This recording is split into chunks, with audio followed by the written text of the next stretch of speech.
High রে high ভাই রে ভাই, এ কেমন যুগ এসেছে, স্বামী সন্তান পর করে মোবাইল আপন করেছে, স্বামী সন্তান পর করে মোবাইল আপন করেছে। হাই রে হাই ভাই রে ভাই, এ কেমন যুগ এসেছে, হাই রে হাই ভাই রে ভাই, এ কেমন যুগ এসেছে।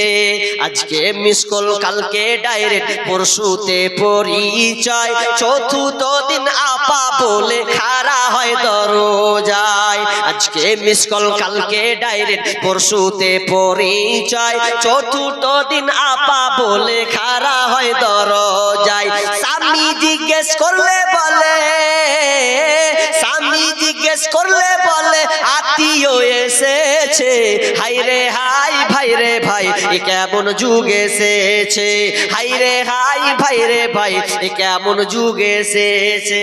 এই মোবাইলে যোগাযোগ করে তিন সন্তানের ওই মা, নতুন সংসার করব বলে হয়ে যাই দেওয়ানা। আর ভালো লাগে না? মোবাইলের টাওয়ার ধরেছ নদীকেও। এই মোবাইলে যোগাযোগ করে তিন সন্তানের ওই মা, নতুন সংসার করব বলে হয়ে যাই দেবানা। এই মোবাইল কারো চলছে আবার, এই মোবাইল কারো চলছে আবার, কারো আবার জ্বলছে। হাই রে হাই ভাই রে ভাই, এ কেমন যুগ এসেছে, স্বামী সন্তান পর করে মোবাইল আপন করেছে। হাই রে হাই ভাই রে ভাই, এ কেমন যুগ এসেছে। 24 ঘন্টায় নাই রে বিশ্রাম, ফোন বুকের ভিতরে, উদাস উদাস মন তাহারি সংসার করে না রে। বিদেশে পাঠাইয়া স্বামী, বিদেশে পাঠাইয়া স্বামী ওর বন্ধুর সাথে ঘরে। হাই রে হাই ভাই রে ভাই, এ কেমন যুগ এসেছে, হাই রে হাই ভাই রে ভাই, এ কেমন যুগ এসেছে। কিন্তু না, খবরদার মিথ্যায় আশ্রয় নেবে না।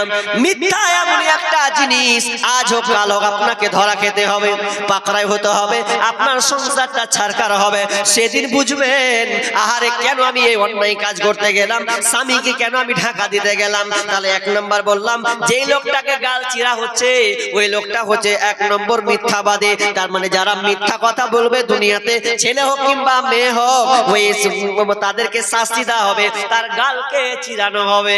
দ্বিতীয় ব্যক্তি কি অপরাধ? দ্বিতীয় ব্যক্তি ঘাড়ের উপর করে আপনার চিত হয়ে শুয়ে আসে, আর একজন ফেরেশতা তার মুখে পাথরকে মারছে। এটাকে, এটা হচ্ছে ওরা যেই লোকটা দুনিয়াতে কোরআন জানতো, কোরআন পড়তো, কোরআন পারতো, কিন্তু কোরআন পড়তো না, কোরআনের উপরে আমল করতো না, দিনের মতন সে জানতো না। এক কথায় কোরআন হাদিসের ব্যাপারে তার অনেক জ্ঞান ছিল, কিন্তু ওই অনুযায়ী সে আমল করতো না। সে আপনার কিনা দুনিয়ার মোহে থাকতো। অনেক মা বোন আছে দেখবেন কোরআন পড়তে জানে, অনেক ভাইকে দেখবেন কোরআন পড়তে জানে কিন্তু কোরআন পড়ে না, আলমারিতে ঝুলিয়ে রাখে। কতদিন পর্যন্ত? যতদিন রোজা না আসবে। কথাটা ঠিক বললাম ভুল বললাম?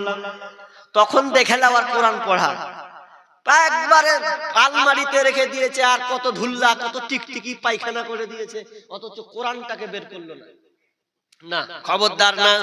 কোরআন পড়তে পারেন, কোরআন পড়েন, কারণ কোরআনটা কত ফায়দা, কত ফায়দা আমি আপনাকে বলে দেই। বিষ্ণু বলছেন সূরাতু তাবারাকা হিয়াল মানিয়াতু ফিল কবরে।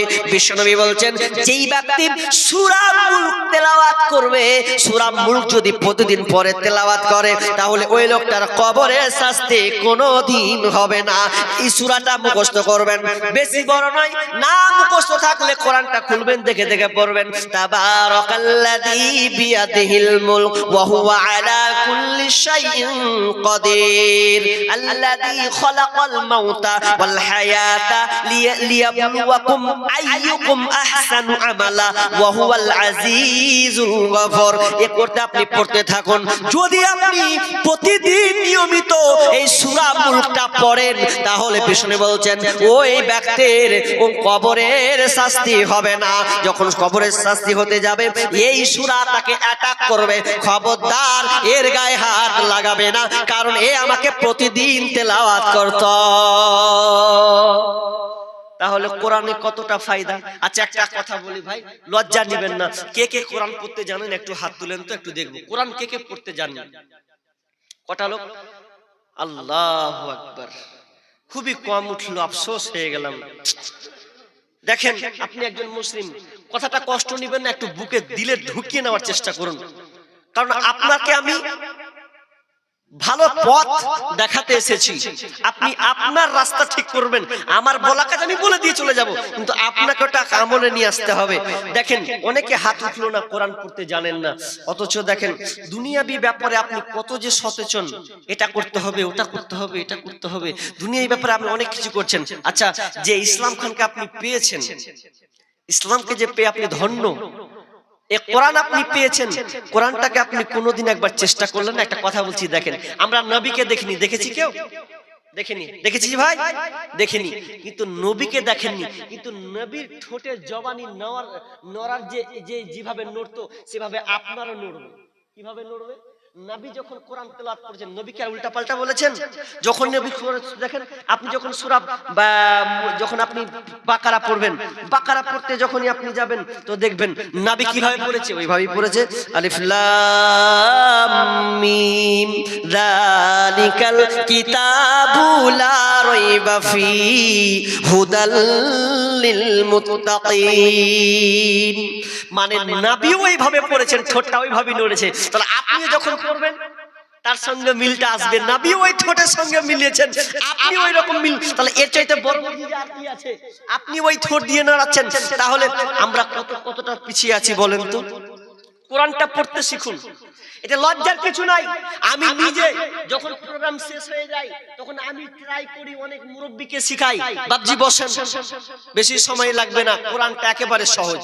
আপনি চেষ্টা করুন, 4 মাস 5 মাস টার্গেট নেন, কিন্তু দুঃখ লাগে কোনখানে জানেন? দুঃখটা এখানে লাগে, ব্যথাটা এখানে লাগে, একটা আলেমের ব্যথা এখানে লাগে। কখন? যখন আপনার সন্তানকে যখন বলে আমার ছেলেকে একটু পড়ান, কত দিতে হবে? লিয়েন 150-200 টাকা। অথচ ওই ছেলেটাকে যখন ইংলিশ মিডিয়ামে পড়ায়, যখন ভালো কোনো কোর্স স্কুলে দেয়, যখন কোচিং এ দেয়, প্রাইভেট দেয়, তখন ওই বেতনটা 500 টাকা দিয়ে দ্বিধাবোধ মনে করে। কিন্তু একটা আলেমকে যখন চাই যে 150-200 নেন, কিন্তু অথচ এই কোরআন আমরা কোথায় কোরআনের মর্যাদা দিয়েছি, সম্মানটা কোথায় দিয়েছি? অথচ আমরা এখন পর্যন্ত সন্তানকেও শিখালাম না, নিজেও শিখলাম না। এটা ব্যর্থ ছাড়া আর কিছু নয়। দুঃখ নিবেন না, একটু আজ থেকে এরদা করেন। কে কে শিখবেন এরকম হাত তুলেন তো, আমি তার জন্য দোয়া করব। কে কে শিখবেন হাত তুলেন তো, আমি তার জন্য দোয়া করব, প্রাণ খুলে আমি আল্লাহর কাছে দোয়া করব। আল্লাহ যারা হাত তুলেছে আজকে, আল্লাহ তুমি তাদের হাতকে কবুল করে নাও, ওরা যেন অবশ্যই কোরআনটা পড়তে পারে। ইনশাআল্লাহ আপনার হাতকে পূরণ করবেনই করবেন, তবে চেষ্টা করবেন, চেষ্টা করবেন, ইনশাআল্লাহ অবশ্যই পারবেন। অন্তত কোরআনটাকে শিখে আপনি কবরে যান, অন্তত কবরে যান। কত কিছু পারো রে বন্ধু, কোরআন পারো না, মইরা গেলে জান্নাতে পাইবা এত সোজা না, মইরা গেলে জান্নাতে পাইবা এত সোজা না। কত কিছু পারো রে বন্ধু, কত কিছু পারো রে বন্ধু, কোরআন পারো না, মইরা গেলে জান্নাতে পাইবা এত সোজা না, মইরা গেলে জান্নাতে পাইবা এত সোজা না। কোরআনটা শিখবেন, ইনশাআল্লাহ দেখবেন আপনাকেও ভালো লাগবে। যাক একটা পাতা তো পড়তে পারছি, এটাই বুকে একটা আশা নেবেন যে আমি এক পাতা তো পড়তে পারছি, কিছু না পারি। এই মনোবলটা আপনি রাখবেন, তাহলে যারা কোরআন পড়তে জানলো এরপরে পড়লো না, বিষ্ণু দেখলেন যে তাদের শাস্তি হচ্ছে তাদের মাথাকে চৌচির করে দেওয়া হচ্ছে, একদম চারদিকে ছিটকে যাচ্ছে মাথা। 3 নম্বর দেখতে পাচ্ছেন যে আপনার কিনা তন্দুরি রুটি, যে আপনার গর্তটা বললাম না, ওই রকম একটা গর্ত, মুখটা ছোট ভিতরটা গভীর। কারা? বিশ্বনবী দেখলেন ছেলে মেয়ে উলঙ্গ হয়ে আছে, একে অপরকে একাকার হয়ে আছে, লেগে আছে, চিৎকার করছে। এরা কারা? ফেরেশতারা বলছেন ইয়া রাসূলুল্লাহ, এরা হচ্ছে ব্যভিচারিণী। দুনিয়াতে এরা পরকিয়া করত, দুনিয়াতে তারা প্রেম প্রীতি করত, ভালোবাসার নামে তাদের জীবনটাকে তারা নষ্ট করে দিত। এটা কম না বেশি? আল্লাহ বেশি বলছেন, মানে 185 গতিবেগে চলছে। গাড়ি যেমন গতিবেগ তো এই পরকীয়ার গতিবেগ একবারে বেশি। ওই জন্য দেখবেন এবিসি নিউজ, আমি এই কথাটা অনেকবার বলেছি, ভারতের একটা নিউজ আছে এবিসি নিউজ, এই নিউজ বলে যে প্রতি বছর 5 লাখ শিশু হত্যা হয়। কত লাখ বললাম? 5 লাখ।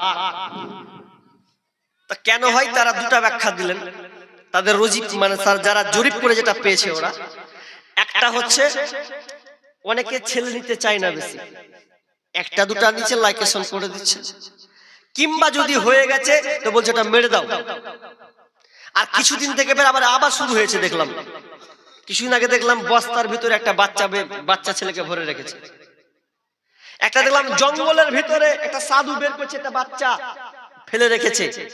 তার গত বছরকে দেখলাম কুকুরের মুখে মানুষের বাচ্চা জিন্দা গো নড়ছে, মুখে নিয়েছে। কেন এটা? তা আমার একটা গজল আছে, মিলিয়ন ভিউ আছে, গজলটা হয়তো কেউ শুনেছেন কিনা শুনেছেন তো, এতটা মারাত্মক কি বলবো আপনাদের, তা আপনি অবাক হয়ে যাবেন। মা বোনের দিলে লাগবে, মা বোন এরকম কাজ নোংরা করিয়েন না। প্রেমিকের পাল্লায় জীবনে কোনোদিন পড়ি না। বলিয়েন না যে প্রেমিক ভালো, প্রেমিক কোনোদিন ভালো হতে পারে না। যদি ভালো হয় তো বিয়ের পরে, ভালোবাসার সম্পর্ক হবে বিয়ের পরে, তার আগে নয়। কিন্তু বিয়ের আগে প্রেমিক প্রেমিকা করছে, দিয়ে কি করছে, এই যে সম্পর্ক ভালোবাসার অভিনয় দিয়ে বা বিয়ের প্রস্তাব দিয়ে আর ওই মেয়েটাকে বিয়ে করছে না, এরকম হচ্ছে কি হয় না?